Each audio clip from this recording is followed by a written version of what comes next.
Dry Fork, Arizona Territory. March 3rd, 1873. By morning, the wind had stripped the town clean.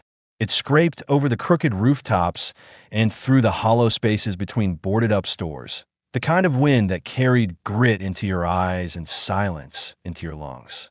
The town had no sheriff anymore. The preacher had stopped showing up 3 Sundays ago. Only the saloons still ran regular. Not because folks had much to celebrate, but because they couldn't stand being sober with all that silence. Behind the church, the oldest building in town, long since left to sag and split, a woman lay face down in the dust. Her body didn't move. Her dress was torn in 3 places, across the left shoulder, along the side seam, and up the back. The skirt had ridden up, exposing dirt-smeared thighs. One boot was missing. Her stocking was slashed. Her arms were curled beneath her, as if she'd fallen and never gotten back up. Her name was Eliza Quinn, 28 years old. Used to sing in the saloon down in Yuma. High voice, soft around the edges, could carry a room without trying. A few months ago, she'd been hired by a traveling owner who promised her a refined stage and new start in Dry Fork. She arrived on a mail cart. That was the last time anyone saw her unbruised. The men in town had treated her like a fixture, the women like a threat. 2 days ago, she disappeared after a shift. Nobody looked for her, and now she was here, dumped behind a church like trash someone didn't want to be caught with. By noon, the sun was sharp overhead. It lit the shingles on the church roof like fire and baked the dirt where Eliza lay. Her lips were cracked. Her hair clung to her face in dried clumps. Her cheek was pressed to the ground, eyes half open, unfocused. The only movement came from her ribs, rising and falling in short, shallow bursts. No one came. Not the barkeep, not the deputy, not the preacher's wife, who still swept the steps twice a week. That's when Mason arrived. He didn't live in town. Hadn't for years. Folks only saw him when he needed something. Salt, bullets, matches. He walked alone, a mile down from the North Ridge, where he kept a cabin near the edge of the wash. His name was just Mason. No known surname, no family, no mail. People said he'd killed a man once in another territory. Others said he'd fought in the war and come back wrong. What was true didn't matter. He was left alone, and he liked it that way. He came in from a north trail, carrying a cloth sack slung over one shoulder, jerky, nails, and soap. His boots were worn, his coat patched at the elbows, his beard trimmed with a knife. He didn't say a word to anyone at the mercantile. He never did. But as he passed the church, something made him stop. At first, he thought it was a heap of cloth. Then he saw the arm, small, scraped, and covered in grime. Her wrist had marks around it. Rope burns. Her legs were bent wrong, like she'd fallen and never corrected herself. He stepped closer, slowly, boots crunching over gravel. Mason knelt beside her, one hand hovering over her back, checking the rise and fall of her breath. She was alive. Barely. He didn't call out. There was no one worth calling. He knew what kind of town this was, what it did to people like her. The fact that no one had moved her in daylight told him more than he needed. Her dress was ruined, torn near the chest. The fabric hung just low enough to reveal a swollen bruise along her collarbone and the upper swell of one breast. He looked away. He didn't linger. She was hurt, vulnerable, unconscious. She didn't need him staring at her. She needed to be off the ground. He hesitated for only a second. Then he slid his arms under her. Her weight was light, but limp, the kind of limp that said she hadn't eaten in days. Her head lolled against his shoulder. Her breath touched his neck, hot and ragged. He adjusted his grip and stood, carefully. No one stopped him. A curtain shifted in one window, then closed again. He started walking. The path north led uphill fast, winding through dry brush and brittle rock. Mason didn't slow. His breath deepened. Sweat collected under his shirt. The woman moaned once, a rough, broken sound, but didn't wake. Her hair caught on the buttons of his coat. Her legs slid from his arm. He adjusted her again, silently. He made it to the ridge by late afternoon. The cabin stood quiet under the shadow of a tall cedar. Smoke drifted from the chimney. A split-rail fence circled the goats. The water barrel out front was half full. Inside was clean, sparse but clean. A bed with a hand-sewn quilt. A wood stove, one chair, a table with scars from carving. Hooks on the wall held a coat, a rifle, and a lantern. He laid her down on the bed.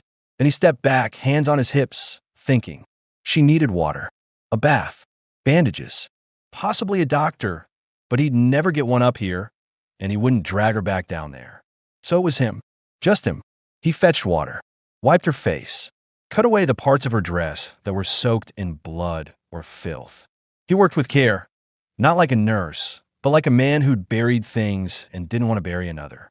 Her body bore bruises in places that made his jaw tighten. Wrists, ribs, inner thighs. Her face was swollen on one side.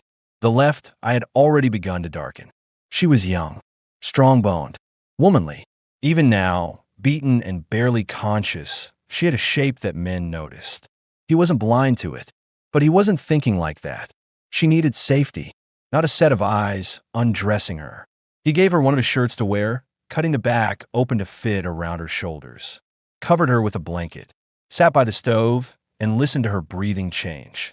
It was dark when she woke the first time. He heard the shift in her breath, the small hitch, then her voice, raw, whisper thin. "Where?" "You're safe," he said. Her eyes opened halfway. Then she panicked, trying to sit, flailing weakly. Mason rose, but didn't touch her. "Don't," he said, voice low. "You're not ready." She looked at him, not quite focused, then slumped again. Her lips moved. He didn't catch the word. "I didn't touch you," he said, just so she'd hear it. "You were behind the church. No one else came." Her hand clutched the blanket. Then she turned away from him and said nothing. That was enough. Mason let her be. He sat down again, far enough away to give her air, but close enough to hear her breathing. His back leaned against the cold wall. His eyes didn't close. Outside, the wind picked up. Coyotes howled in the hills. And inside that cabin, two strangers listened to each other's silence. One trying to stay alive, the other remembering why he hadn't let himself care in years. The next morning came in slowly, through the dusty glass of the cabin window, spilling thin light across the wooden floor. The coals in the stove had gone dull orange. A faint chill hung in the room. Outside, one of the goats bleated once and fell quiet. Mason hadn't slept. He never did much anyway, not deeply. He'd sat upright in the chair half the night, arms crossed, one eye on the woman in his bed. She hadn't stirred after that first panic. Just breathed, shallow at first, then steadier. At some point near dawn, she turned on her side and pulled the blanket tighter without waking. When her eyes opened again, it wasn't with fear. She blinked, then squinted, trying to adjust to the light. Her lips moved slightly, as if testing whether they still worked. Mason watched as she turned her head, registering the ceiling beams, the room, the stove, and then him. She froze. He didn't move. For a long, quiet moment, they stared at each other. Not hostile, not trusting, just measuring. Eliza pushed herself up on one elbow, winced. Her arm trembled, but she managed. The shirt she wore, his, had slipped off one shoulder. She didn't seem to care, or didn't notice. "Where?" Her voice was low, hoarse, unfamiliar even to herself. "My cabin," he said. Her eyes dropped to the blanket, then to her bare legs beneath it. She looked for her dress. Didn't see it. Her breathing shifted. "You were behind the church," Mason said, before she could ask. "I brought you here." A beat passed. "You do anything to me?" "No," he answered immediately. She watched him, not blinking. Her fingers slowly clenched around the edge of the quilt. "Cut the dress off to clean your wounds." "You were in bad shape," he added. "Didn't see anything I didn't have to." Another beat. She seemed to accept that, but her body stayed rigid, like a coiled spring. "I don't know you," she said. "You don't have to. What do you want from me?" "Nothing." That one seemed to surprise her more than anything else. She looked down again. Her mouth moved like she was about to say something else, maybe argue, but no words came. Her throat was dry. Mason stood slowly and walked to the table. He poured water from a pitcher into the same tin cup from the night before and brought it to her. She flinched as he approached, just barely, a twitch in her shoulders. He noticed but said nothing. He stopped at the side of the bed and held the cup out. She took it with both hands. The first sip burned. Her face twisted, then steadied. She drank half of it and handed it back, avoiding his eyes. "What's your name?" he asked calmly. She hesitated. Then, "Eliza." "Quinn." He nodded once. Didn't press for more. She looked at him properly this time. She took in the heavy beard, the scar over his brow, the rough shirt, and the quiet in his eyes.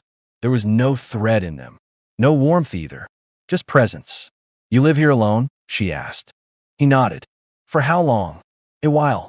"You got a name?" "Mason." "Just Mason. That's all I use." She shifted again. Winced. "I don't know what they did to me," she said, quieter.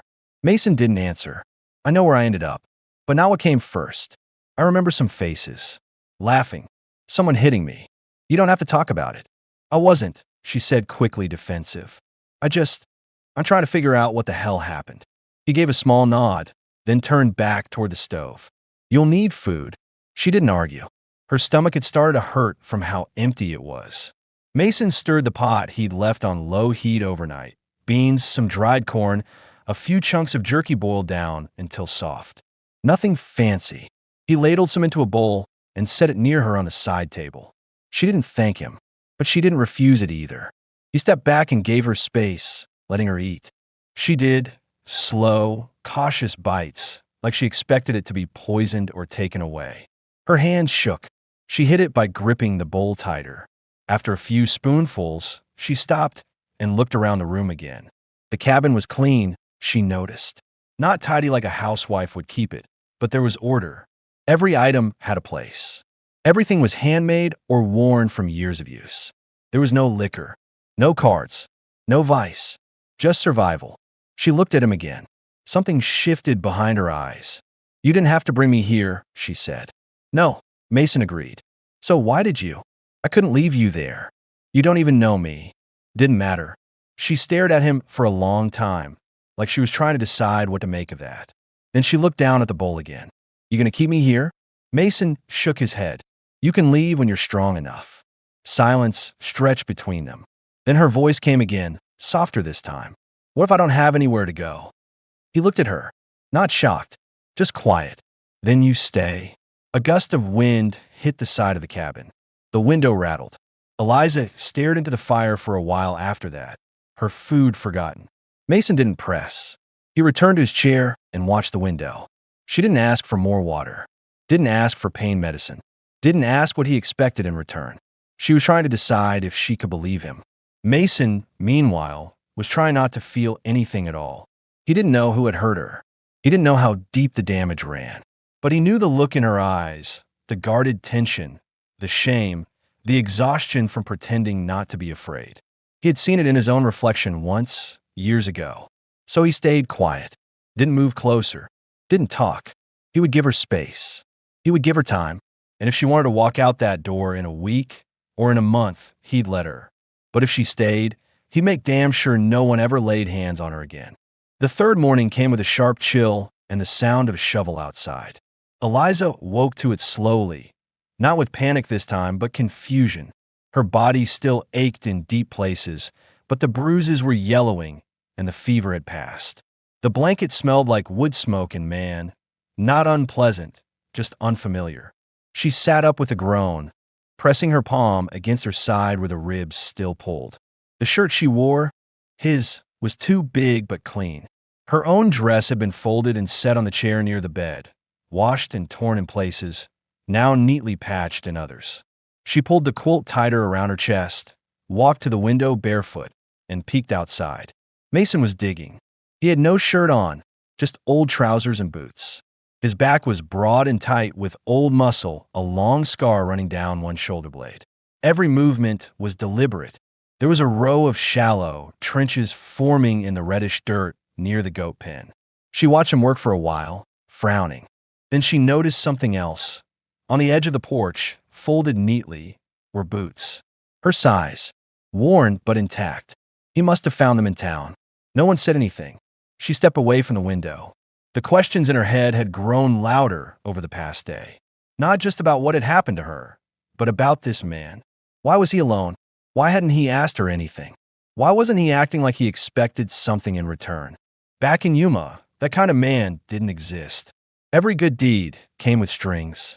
She dressed slowly, put on the mended dress. The patches were careful, not lazy. Someone had taken the time. Even the tear near her shoulder had been reinforced with matching thread. Her throat tightened for a reason she couldn't explain. By the time she stepped outside, Mason had already turned and seen her. He didn't smile, didn't frown either, just nodded toward a small canvas bag sitting near a pile of onions. "Help if you can," he said. She looked at the bag, then at the rows of turned earth. Her instinct was to say no, that she wasn't ready, that her ribs still hurt. But then she remembered the silence of the town, the way they'd left her like garbage. This was the first time in days someone had spoken to her without pity. She crossed the yard, picked up the bag, and knelt by one of the trenches. Mason didn't tell her how to do it. He just watched. After a few seconds, she copied what he did, fingers in the soil, placing the bulbs root side down, one every 6 inches. They worked like that for 20 minutes, not speaking. Finally, she said, "I remember their faces now." Mason didn't look up. "3 men," she continued. "The one with the ring on his boot. He's the one that hit me." Mason placed another bulb. "I don't know their names, but I could pick them out of crowd." He sat back on his heels and wiped his brow with the back of his arm. "You want to go back and deal with it?" he asked. She shook her head. "No, not yet." "Then you wait. Heal first." Eliza studied him. "Why do you care?" He didn't answer right away, just stood and walked to the water barrel, filled a tin cup, and handed it to her. When she didn't let the silence go, he finally said, "Because I know what it's like. To not be believed, to be hurt and have no one stand up." She took the cup, drank, then looked down at her hands. Dirt was under her fingernails. The work had made her sore, but it felt different. Not degrading, not useless, just real. "I wasn't always like this," she said. Mason leaned against the fence. "I figured. I used to sing. Not in that little backwater saloon. I mean real places. Theaters. Chicago. My mother played piano. My father worked in rail contracts. I had dresses with glass buttons. What happened? I made a bad choice. Trusted the wrong man. Got thrown out of the house. Started singing again, but in worse places. Thought I could climb back up." He didn't speak, just listened. "I ended up in Yuma. Got noticed by some traveling show promoter. Said he could set me up with a proper job in Dry Fork. I was tired. Said yes. And they threw you behind a church," Mason said quietly. Eliza nodded. Her jaw clenched. For a while, they just listened to the wind. Then she asked, "What about you? You live out here like a ghost." "Why?" "I earned it. That doesn't sound like something people usually earn." He looked down at his hands. "I hurt people. Years ago. During the war. After the war. Things I can't undo." "You ever kill someone?" Mason didn't look up. "Yes." She waited, but he didn't elaborate. Instead, he turned and began gathering the tools, placing them back by the cabin wall. Eliza didn't press. She could feel his boundary there, thick, silent, heavy, but she didn't resent it. He hadn't asked her for details either. There was something fair in that. She followed him inside. He started a fire and set a pot of beans to boil. She sat by the table, rubbing the soil off her hands with a cloth. After a moment, she asked softly, "Why did you patch the dress?" He glanced over. Seemed wrong to throw it out. "And the boots? Yours were gone. These fit close enough." She stared at him for a moment, her mouth open like she wanted to say something more, something meaningful, but her throat closed up. Instead, she just whispered, "Thank you." Mason didn't reply. He didn't nod, just returned to stirring the pot, steam rising around him in quiet curls. That night, they ate in silence again. But this time, Eliza sat closer. Eliza stepped outside alone for the first time just after sunrise. The ground was cold beneath her boots, and the sky was a dull gray blue with no birds yet.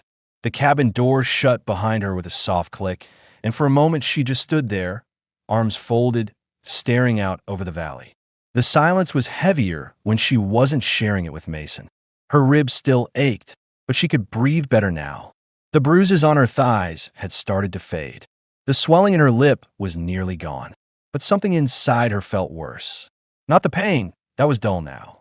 It was the space, the strange, slow space between surviving and living.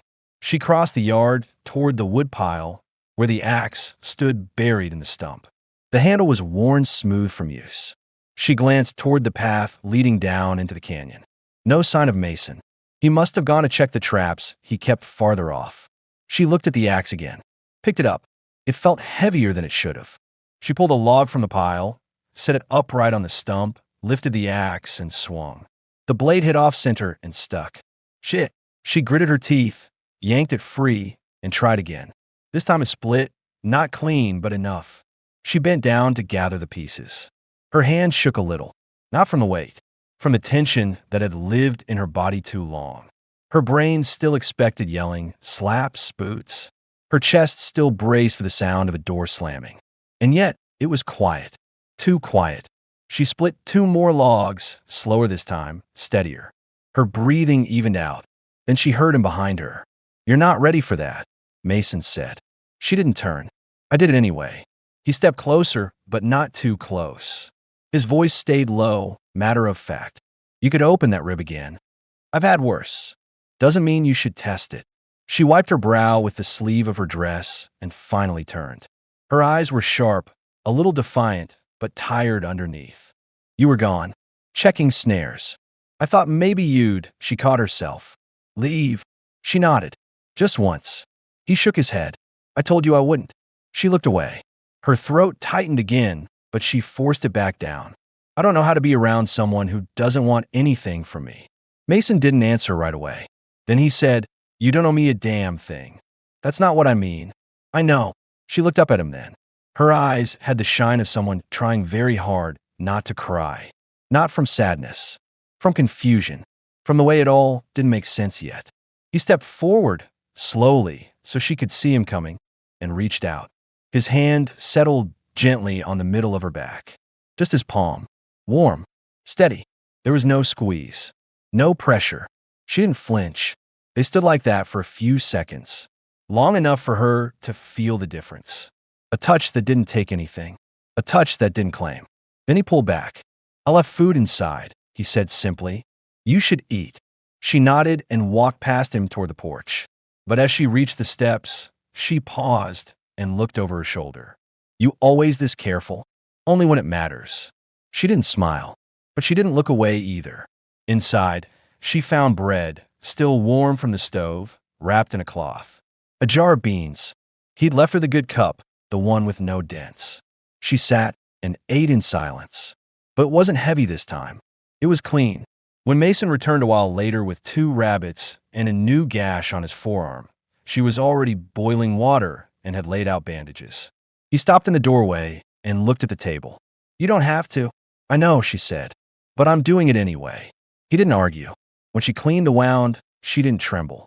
When she wrapped his arm, their hands brushed, her fingers grazing the back of his.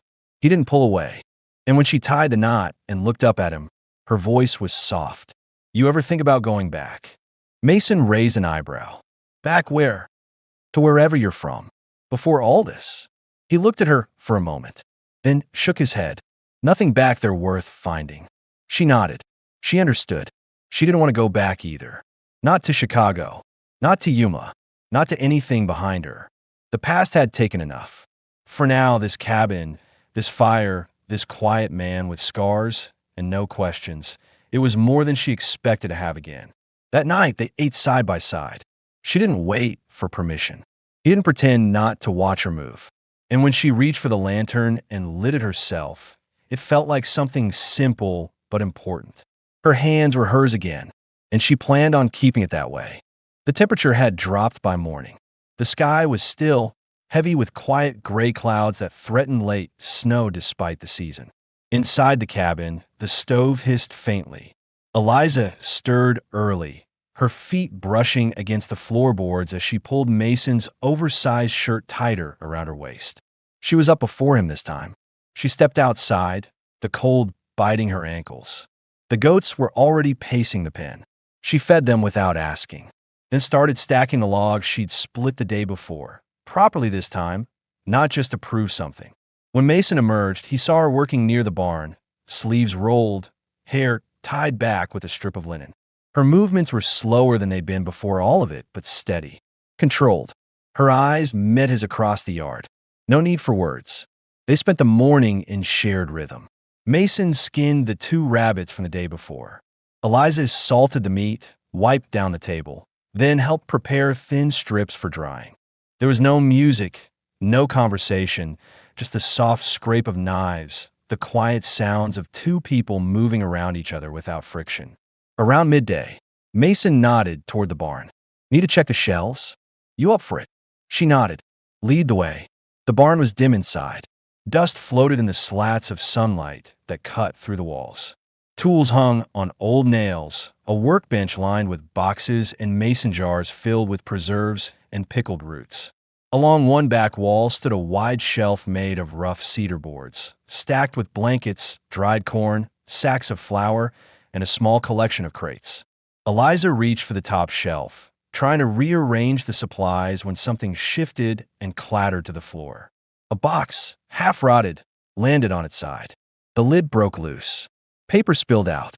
She crouched, gathering the yellowed sheets. Then she saw it, a small wooden frame. The glass cracked, but inside was a faded photograph, one of those rare tintypes. A woman, seated stiff in an old chair, wearing a dark dress. A boy standing beside her, no more than 10. Mason, clean-faced, small. The woman's hand rested on his shoulder, and carved on the edge of the frame, almost hidden in the grain. To Sarah, forever. Eliza froze. Mason had just stepped inside the barn when he saw her holding it. He stopped. She didn't speak. She didn't have to. Her eyes lifted slowly to meet his. Not accusing, just asking. He walked over, looked down at the frame in her hands. His jaw flexed. I wasn't trying to find anything, she said quietly. I know. She hesitated. Sarah, he exhaled through his nose.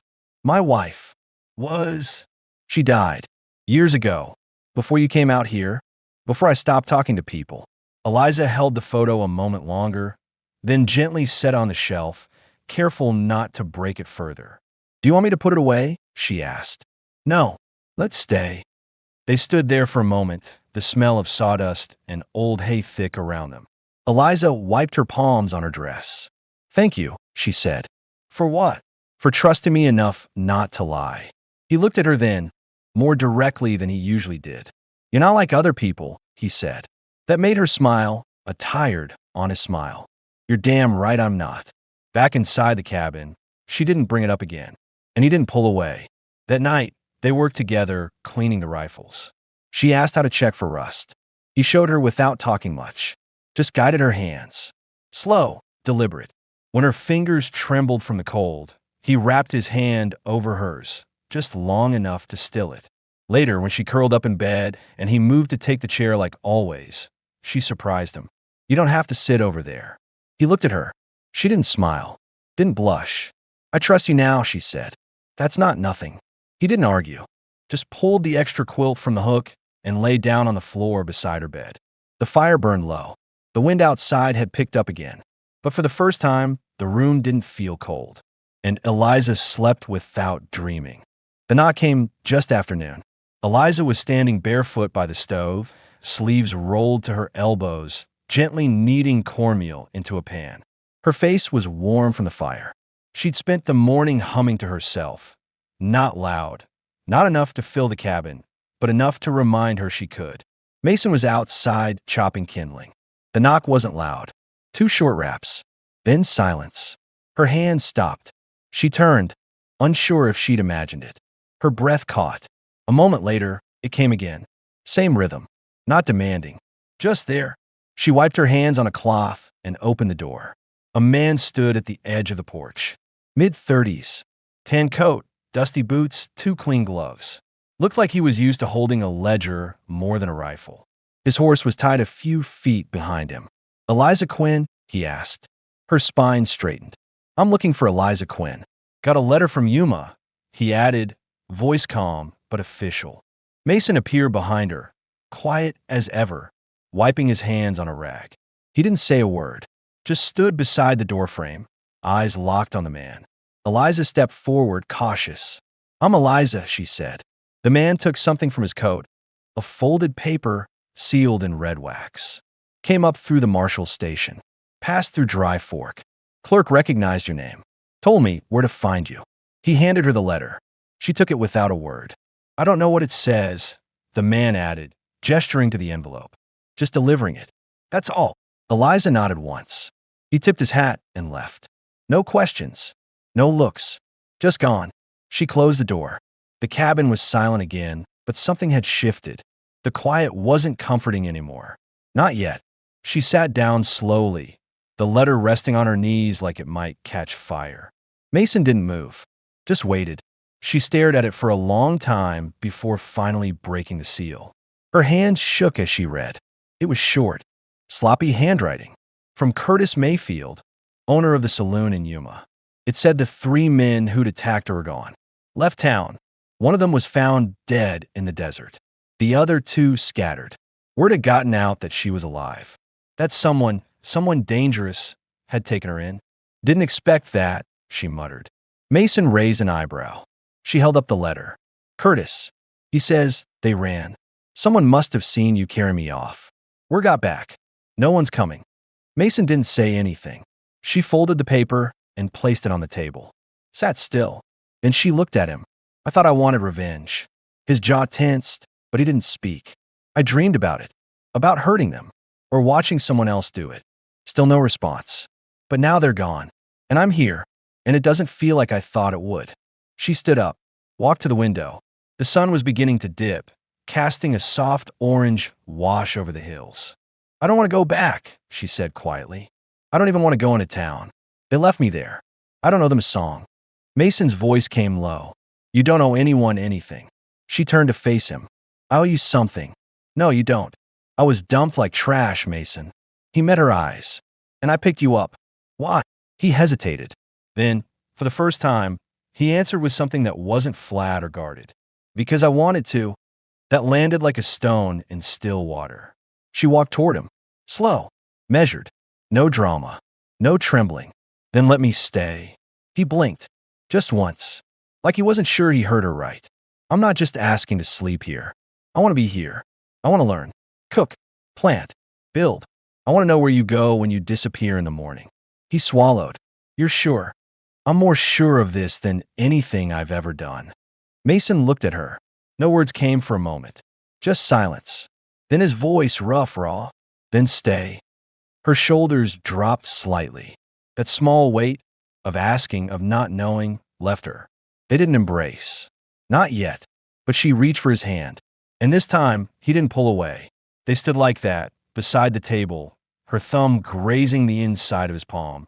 Both of them still learning how to hold something without breaking it. Spring came late that year. The hills around the cabin were still dry and pale, but patches of green had started pushing up along the rocks. Tiny, stubborn things that didn't ask permission. The goats had fattened. The onion rows Mason and Eliza planted now showed sprouts. The days were longer. And for the first time in weeks, Eliza laughed without flinching at the sound of her own voice. It was the first real laugh Mason had heard from her. She was on the porch when it happened, brushing out a blanket with both hands, the wind catching the edges and nearly pulling it from her grip. She cursed softly, caught it again, then burst into laughter, breathy, natural, warm. He stood by the fence, watching her with one hand resting on a post, saying nothing. She caught him looking. What? She said, smiling, hair in her face. Nothing. No, you're staring. I do that sometimes. She tossed the blanket over the railing and walked down the steps. You always this good at watching people? Only when I like what I see. That stopped her cold. Her smile softened, slowed, then faded just a little, not from hurt, but from something heavier. Real. She stepped closer. You ever gonna kiss me? Mason looked down. Not out of shame, out of weight. Thought. There was no hesitation in her voice. No neediness either. Just a question between 2 people who'd stopped pretending. I will, he said, but not because you ask. Her eyes narrowed. No. He stepped toward her, slow, steady. I'll kiss you when I'm sure you won't flinch. I haven't flinched in days. I know. He touched her chin gently. His hand was calloused, warm. Her eyes closed. He kissed her. It wasn't rushed. It wasn't polite. It wasn't dramatic. It was slow, the kind of kiss that doesn't ask anything, that doesn't own or demand or take. just stays. When it ended, her forehead rested against his for a breath or two, her hand on his chest, his fingers in her hair. They stood like that until the wind picked up again. Later, they built the shelves they'd been talking about for 2 weeks. Mason measured. Eliza held the board steady. She'd gotten stronger, could carry more now, didn't wobble when she lifted things. Her dress no longer hung off her like a symbol. She wore like clothing, plain and simple. Inside the cabin, they'd added a second chair. One she chose. It didn't match. That didn't matter. At supper, she made biscuits. Mason had taught her. Hers were better. After they ate, she reached across the table and took his hand without looking up. He didn't pull away, just sat with her, the firelight dancing on the walls, the goats quiet outside, the rest of the world silent. She broke the quiet. "Do you miss her?" she asked. He didn't have to ask who. "Yes," he said, "but I don't want her back." Eliza nodded. "You think she'd hate me?" she asked. "No," he said. "I think she'd thank you for pulling me out of the damn hole I was rotting in." Eliza looked up then, eyes wet, not from sadness, from the unbearable relief of hearing someone say out loud what you suspected but never dared to believe. He leaned in, kissed her again, firmer this time, more sure. They undressed slow, nothing hidden, nothing rushed. He kissed the scar on her shoulder. She kissed the long line across his ribs. They didn't make vows. They didn't say love. But in the stillness after, as they lay wrapped in the same blanket, her hand resting over his chest, his breath evening out against her collarbone, everything was spoken. When morning came, Mason was already up, boiling coffee. Eliza sat at the table, her eyes still soft with sleep. She wore his shirt. Her legs were folded under her. She didn't ask for anything. "You staying?" he asked casually, handing her cup. She took it, blew across the rim. "Ain't that obvious?" He nodded. They looked at each other for a moment. Two people who'd stopped running. Two people who, quietly, without making promises or speeches, had chosen to stay. And that was the end of it. Not a rescue. Not a tragedy. Just a man with no past. And a woman who'd been left for dead. Now living. Together.